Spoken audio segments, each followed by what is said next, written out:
بلا شبہ دوستو، اللہ کے کرم سے انہیں وہ محبوبیت اور مقبولیت حاصل ہوئی ہے کہ آج چار بانگ عالم میں ان کی جان ہے، ان کی پہچان ہے، ان کا شہرہ ہے۔ لیکن مجھے جس چیز نے متاثر کیا وہ میرے لیے اور آپ کے لیے لائق تقلید ہے، وہ ہے ان کا عجز اور انکسار، کہ سارے علو مرتبت کے باوجود وہ اپنے آقا دو جہاں جن کے ساتھ وہ ٹوٹ کر محبت کرتے ہیں۔ میں ضمناً ایک بات کہنا چاہتا ہوں، رسول اللہ صلی اللہ علیہ وسلم کا ایک ارشاد ہے کہ اللہ کا ذکر اس بے خودی کے ساتھ کرو کہ دیکھنے والے لوگ تمہیں پاگل کہیں، مجنون کہیں، دیوانہ کہیں۔ میں نے حضرت پیر صاحب کو اس دیوانگی کی کیفیت میں دیکھا ہے، اور سرور عالم و عالمیان صلی اللہ علیہ وسلم کے ساتھ جو ان کا محبت کا تعلق ہے، جو عشق ہے، جو وارفتگی ہے، وہ انہی کا حصہ ہے۔ لیکن ان کی شفقت، ان کی محبت، ان کا پیار اور سنت رسالت مآب صلی اللہ علیہ وآلہ وسلم پر عمل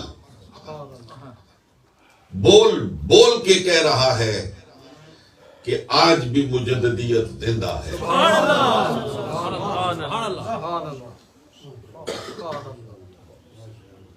بہت کم خانقاہوں میں سجادہ نشینوں کو میں نے امامت کرتے ہوئے دیکھا ہے، کم ہو گیا ہے، نایاب ہے۔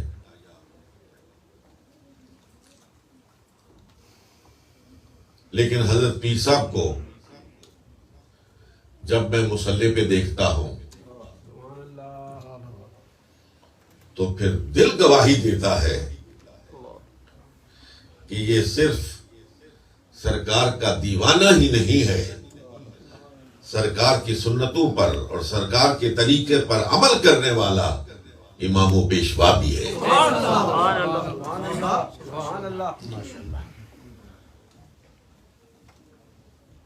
پاکستان میں تمام مسالک کو اور خانقاہوں کے سجادہ نشینوں کو ایک پلیٹ فارم مہیا کرنے والی شخصیت حضرت پیر نقیب الرحمن مدد اللہ العالی کی شخصیت ہے۔ جب بھی پاکستان کے لیے کوئی مشکل وقت آیا، رہبری اور رہنمائی کی ضرورت محسوس ہوئی، اتفاق اور اتحاد کے لیے فضا پیدا کرنا وقت کی ضرورت ٹھہرا، تو سب سے پہلی اور مؤثر آواز جو بلند ہوئی وہ عیدگاہ شریف سے پیر نقیب الرحمن مدد اللہ العالی کی ہوئی۔ اور پھر ایک بات آپ کے لیے بھی خوشی کا سبب رکھتی ہے، میرے لیے بھی خوشی کا سبب ہے کہ حضرت پیر نقیب الرحمن مدد اللہ العالی کو اپنی زندگی میں اپنے صاحبزادے کو اس بلندی پر دیکھنا نصیب ہوا ہے۔ بہت کم لوگ ہوتے ہیں جنہیں اپنی اولاد کے مقام اور مراتب کو دیکھ کر اللہ کا شکر ادا کرنے کا موقع ملتا ہے۔ لیکن پیر نقیب الرحمن مدد اللہ العالی وہ خوش نصیب شیخ ہیں کہ جنہوں نے اپنی تعلیم اور تربیت کے شاہکار کو اپنی آنکھوں کے سامنے دیکھا ہے۔ میرے دل سے یہ دعا ہے کہ اللہ رب العالمین اس جلیل القدر باپ کو اور ان کے انتہائی فرزند ارجمند پیر حسان حسیب الرحمان کو لمبی زندگی عطا فرمائے اور خانقاہ عیدگاہ شریف سے تعلیم و تربیت کا یہ نور اسی طرح جلوہ گر ہوتا رہے۔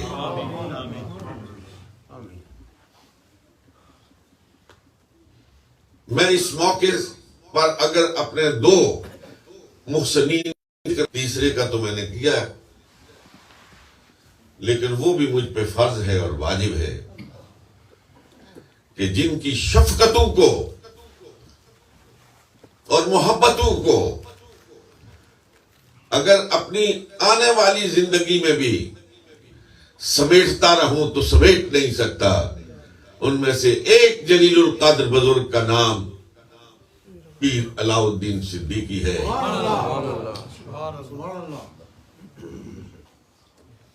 جنہوں نے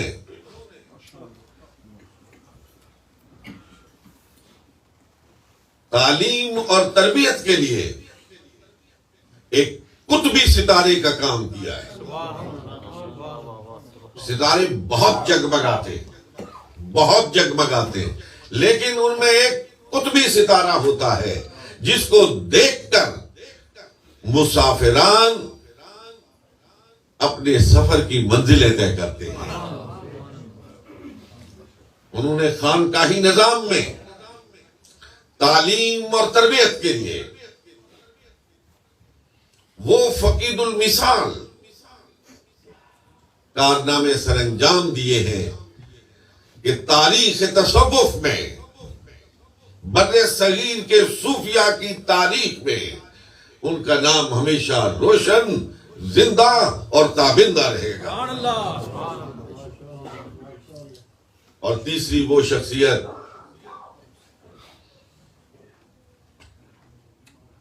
جن کے ساتھ تعلق کے اظہار کے لیے میرے پاس موزوں الفاظ ہی نہیں ہیں، وہ گولڑا شریف کا وہ تاجدار ہے، وہ پیر مہر علی شاہ کے خاندان کا وہ چشم و چراغ ہے، وہ اس گزشتہ صدی کا وہ جلیل القدر شاعر ہے، وہ مصنف ہے، وہ قلمکار ہے، وہ نثر کا بادشاہ ہے، وہ نظم کا بادشاہ ہے، اور اس نے خانقاہ کی تاریخ میں اپنی علمی سطوت کا سکہ بٹھایا ہے۔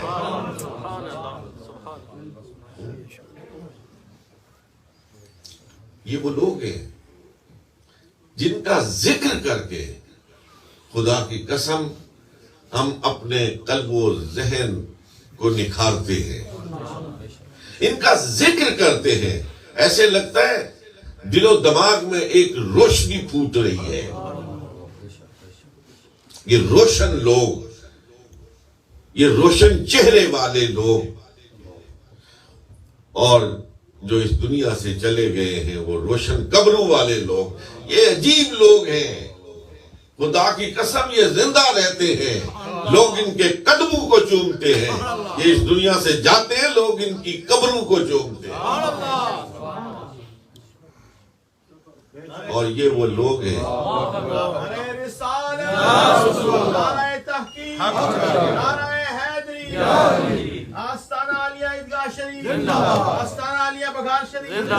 یہ وہ لوگ ہیں کہ جو ساری زندگی ذکر اللہ کی مستیوں میں گم رہے اور ساری زندگی ایک ہی نعرہ مستانہ لگاتے رہے، لا الہ الا اللہ، لا الہ الا اللہ۔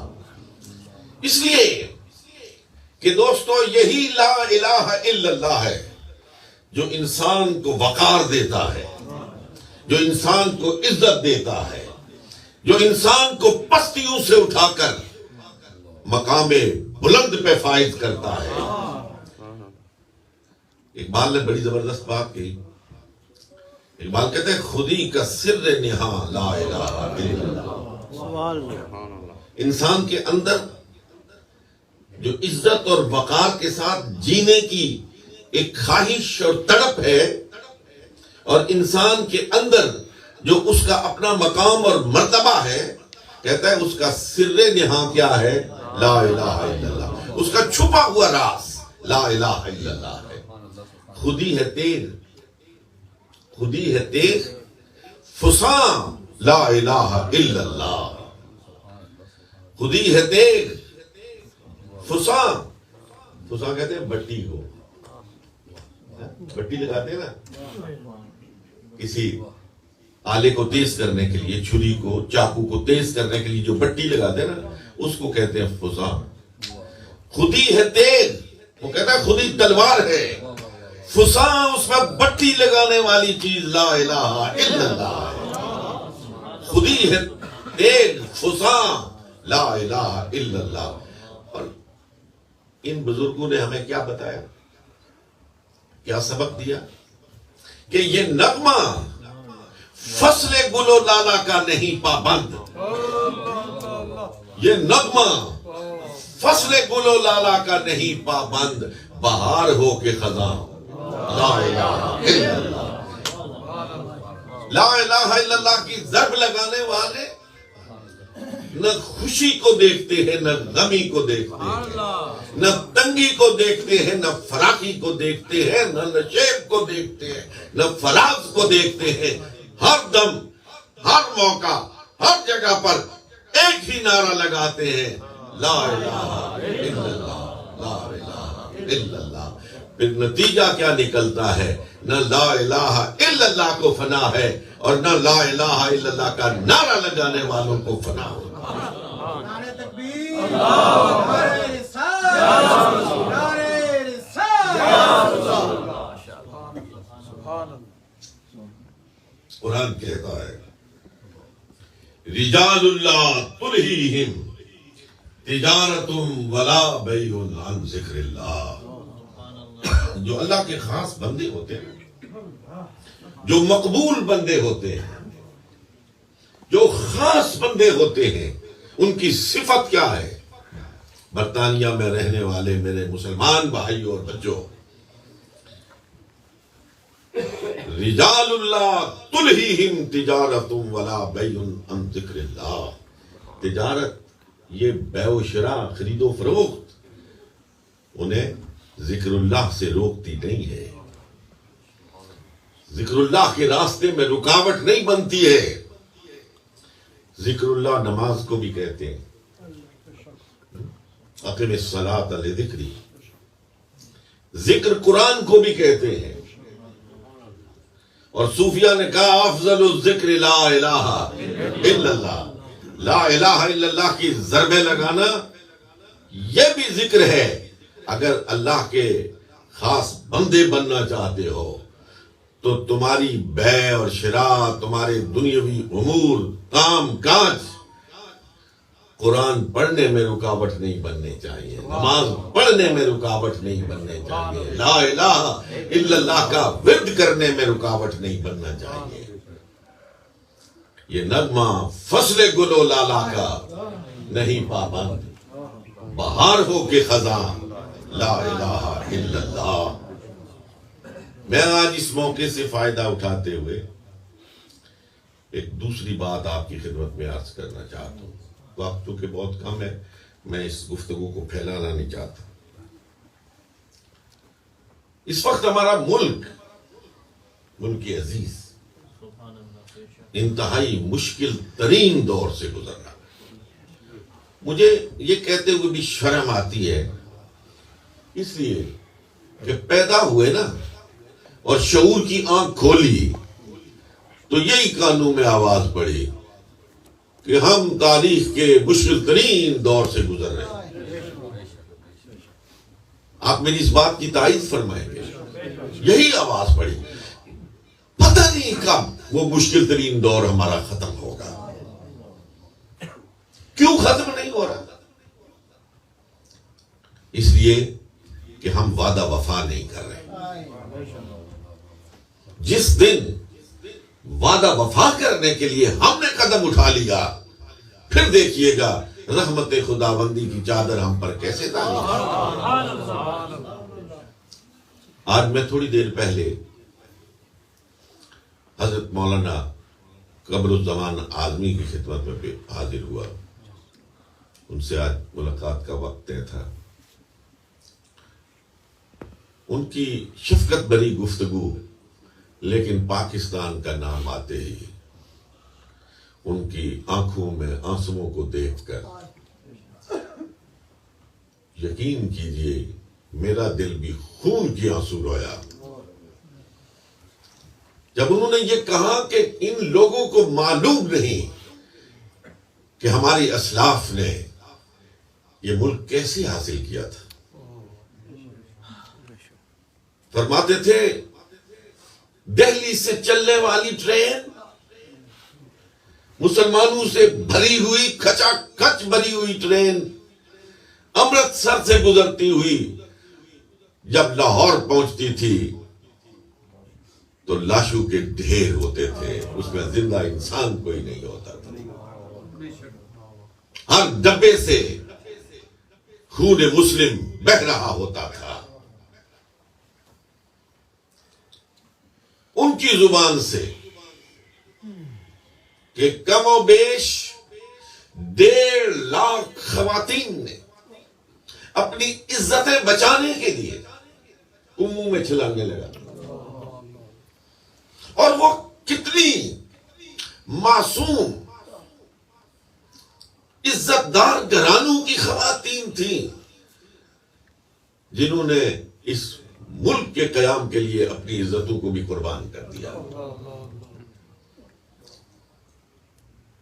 لیکن ہوا یہ کہ ایک ڈاکہ نہیں، ڈاکے پہ ڈاکہ، چوری پہ چوری، ظلم پہ ظلم. میں کسی ایک کو مردہ الزام نہیں ٹھہراتا، نہ میں کسی پارٹی کا ہوں، نہ مجھے کسی پارٹی سے تعلق ہے. میں ایک پارٹی کا ہوں اور وہ پارٹی ہے پاکستان کی پارٹی، پاکستانیت کی پارٹی.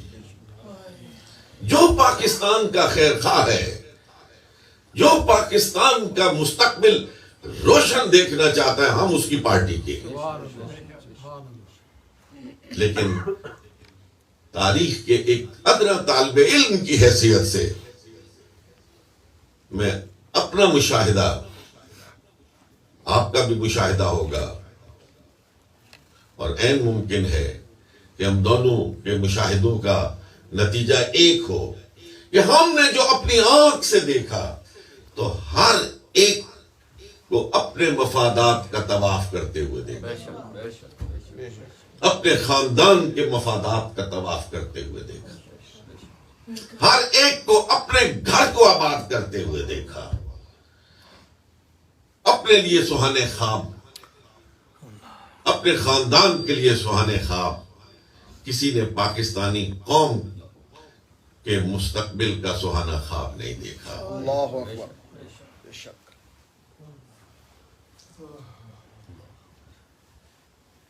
آدمی صاحب کہہ رہے تھے کہ معاشی حالت بہت بری ہے. بقول ان کے پاکستان ڈیفالٹ کر چکا ہے. میں نے ان کی خدمت میں عرض کیا، میں نے کہا پاکستان میں اتنا پوٹینشیل ہے، اتنا پوٹینشیل ہے، اتنا پوٹینشیل ہے.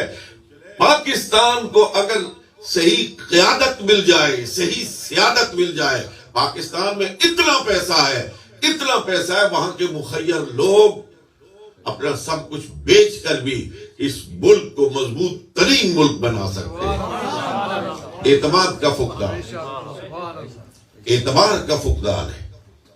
کاش ہمارے اندر وہ اعتماد پیدا کیا جائے، وہ اعتبار پیدا کیا جائے کہ ہم یہ سوچیں کہ ہم جس مقصد کے لیے پیسہ دے رہے ہیں اسی مقصد کے لیے خرچ ہوگا.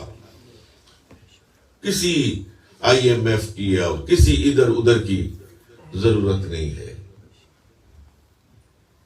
پاکستان میں اتنے امیر ترین لوگ موجود ہیں اور اتنے ان کے پاس اثاثے ہیں، اتنے اثاثے ہیں کہ یہ جو گرانٹیں وانٹیں ادھر ادھر سے لیتے ہیں وہ ان کے سامنے چٹکی بھی نہیں ہے. لیکن اعتماد ختم ہو چکا ہے، اعتماد ختم ہو چکا ہے.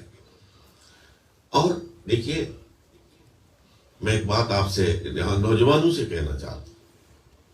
ایک تو پاکستان کے باہر دوسرے ملکوں میں خدا کے لیے میرے عزیز بچوں اپنے ملک کا امیج مت خراب کرو کہ یہ غیر مہذب قوم ہے، غیر شائستہ قوم ہے، نہ ان میں کوئی تہذیب ہے، نہ یہ کسی ثقافت کے علم بردار ہیں. یہ تو ذرا سی بات پر ایک دوسرے پر جدم پرشانت کرنے والے لوگ ہیں. یہ تو پتھر کے زمانے کے لوگ. یہ نہ کرو. کیا آپ کے ہاں برطانیہ میں سیاست نہیں ہوتی؟ کیا یہاں حکومتیں تبدیل نہیں ہوتی؟ کیا یہاں لوگ ہارتے اور جیتتے نہیں ہیں؟ کیا ہارنے اور جیتنے والوں کا وہی تعلق یہاں ہوتا ہے جو ہمارے ہاں ہوتا ہے؟ افسوس ہے. یہاں بھی میرے اس پیغام کو تھوڑا سا اپنی نوجوان نسل تک پہنچائیے. ہر ایک کو اپنی پسند کے لیڈر کو چننے کا حق حاصل ہے، لیکن اور تہذیب اور ثقافت اور شائستگی اور سنجیدگی کی جو ریڈ لائن ہے اس کو کراس مت کیجیے. اپنی پسند رکھیے. اسی طرح پاکستان میں یہاں تھا، میں نے ٹیلی ویژن پہ دیکھا عیدی کی گاڑی جل رہی. وہ جو ایک ایک شخص کے پاس جا کر ایک ایک سڑک پر کھڑے ہو کر چندہ مانگ کے اس نے ایک ویلفیئر کا ادارہ قائم کیا. آج ہم اپنی لڑائی میں، اپنے خواہشات کے تصادم میں اس کی خریدی ہوئی ایمبولینسز کو آگے لگائیں تو پھر اس سے بڑی بے وقوفی کی کوئی بات نہیں. یہ ریڈیو پاکستان کسی جماعت کا نہیں ہے، یہ کور کمانڈر کا گھر کسی جماعت کا نہیں ہے. یہ سڑکیں، یہ پل، یہ ریلیں، یہ بسیں یہ کسی جماعت کے نہیں ہیں، یہ پاکستان کا اثاثہ ہے.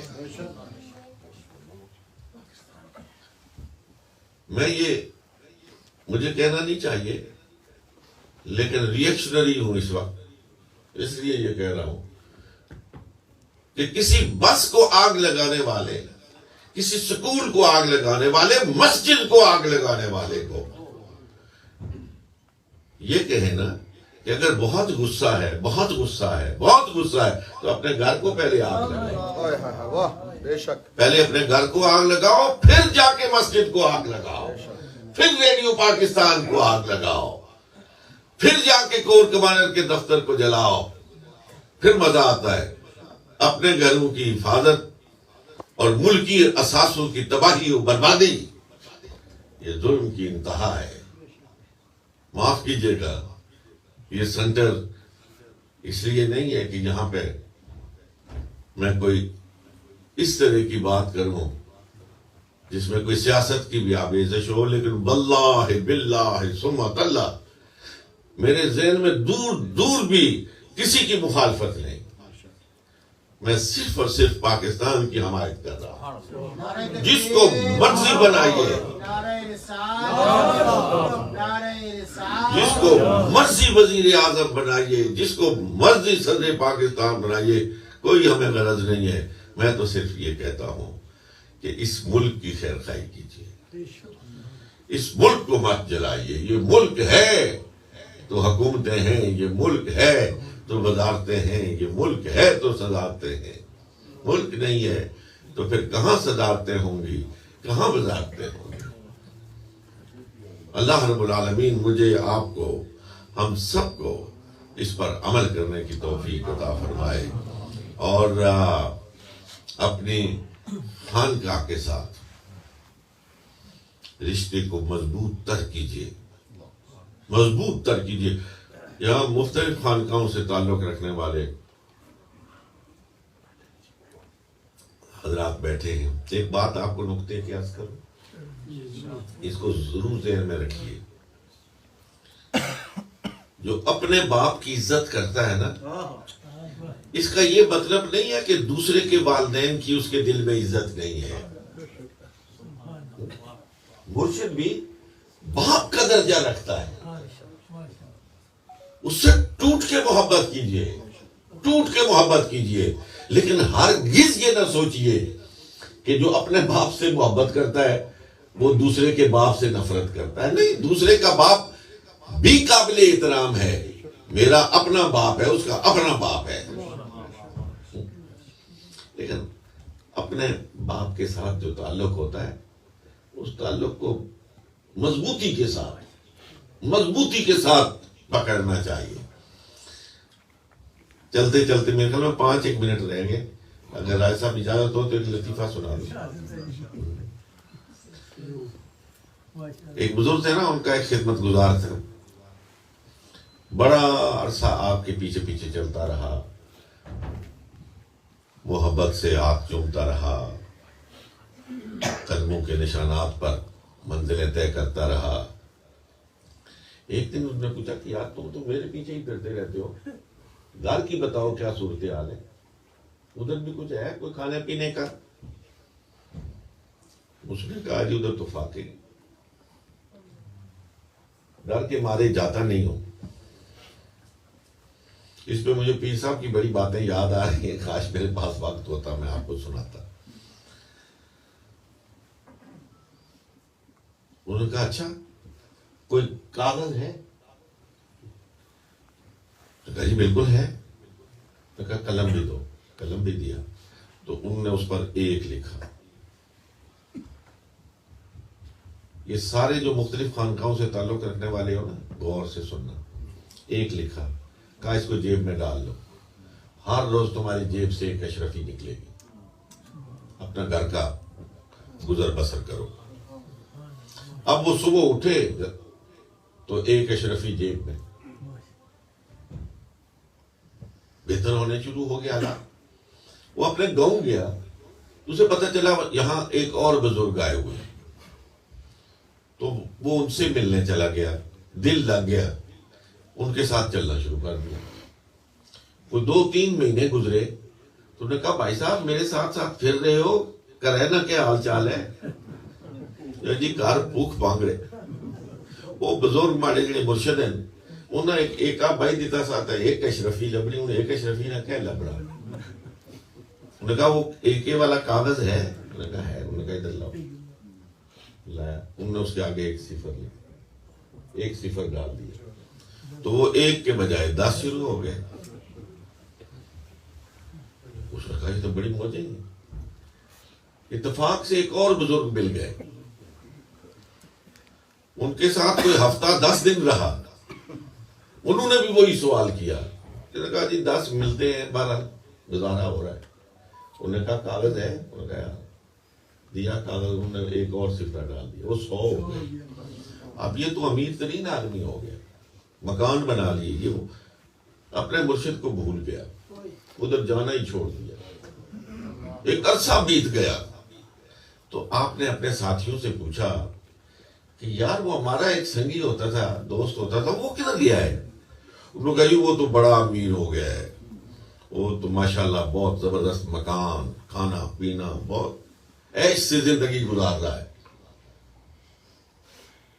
میں نے کہا اچھا تو یار کبھی اسے پیغام دینا کہ مطلب اتنی بھی کیا ہے، کبھی آؤ مل جاؤ، ملاقات ہی ہو جائے۔ انہوں نے جا کے پیغام دیا، کل کا کرے وقت کٹ سا، پھر یہ وقت آ جاتا ہے کہ وقت کٹ سا، میں آؤں گا کبھی، کسی دن آؤں گا۔ وہ جب کبھی وقت فرصت ملی تو آ گیا، تو انہوں نے کہا یار ہم امیر نہیں ہوئے، تو کیسے ہو گیا، یہ چکر کیا ہے؟ اس نے بتایا، اس نے کہا جی آپ کے ساتھ تو زندگی گزاری، آپ نے ایک ایکا ڈالا، ان کے ساتھ میں 3 مہینے رہا، انہوں نے 1 کے 10 بنا دیے، اور وہ جو تیسرے تھے نا ان کے ساتھ تو ہفتے بھی نہیں گزارے، انہوں نے 10 کے 100 بنا دیے۔ جناب آج کل بس اللہ کا فضل ہے، فرمایا وہ کاغذ ہے، اس نے سمجھا آپ 1000 بنانے لگے۔ کہ جی بالکل ہے، فٹافٹ کاغذ نکالا اور پیش کیا، کہا قلم بھی دو۔ جب قلم لیا تو آپ نے اس کا ایکا کاٹ دیا، پیچھے سے انہوں نے کہا اس کو آپ جیب میں ڈالو، عیش کرو۔ اس پہ مولانا روم فرماتے ہیں، مولانا روم رحمۃ اللہ علیہ نے یہ حقائق بیان فرمائی ہے۔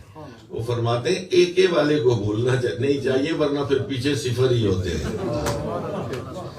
کسی بھی صوفی کے پاس جائے آپ، ایک صوفی کی صوفیانہ بات آپ کی خدمت میں عرض کرنا چاہتے ہیں، کسی صوفی کے پاس جائے، کسی شیخ طریقت کے پاس جائے اور وہ آپ پہ شفقت فرمائے تو یہ مت سمجھیں کہ مجھ میں کوئی کمال ہے، یہ سمجھیں کہ وہ میرے مالک کو دیکھ رہا ہے، وہ میرے مالک کو دیکھ رہا ہے، وہ آپ کی عزت نہیں کر رہا ہوتا، وہ آپ کے شیخ کی عزت کر رہا ہوتا ہے۔ جب کوئی کسی کے گھر میں کوئی قاصد آئے نا، کوئی سنیا کے نیتے چھے ایسا اس کی پانی دینے ہیں، گھر بالنے ہیں، ویسے بھی دینے ہیں، کیا پیجیا کو سا، تو اپنے شیخ کو نہیں بھولنا چاہیے، اپنے شیخ کے ساتھ تعلق کو مضبوط تر کرنا چاہیے۔ وآخر دعوانا الحمدللہ رب العالمین۔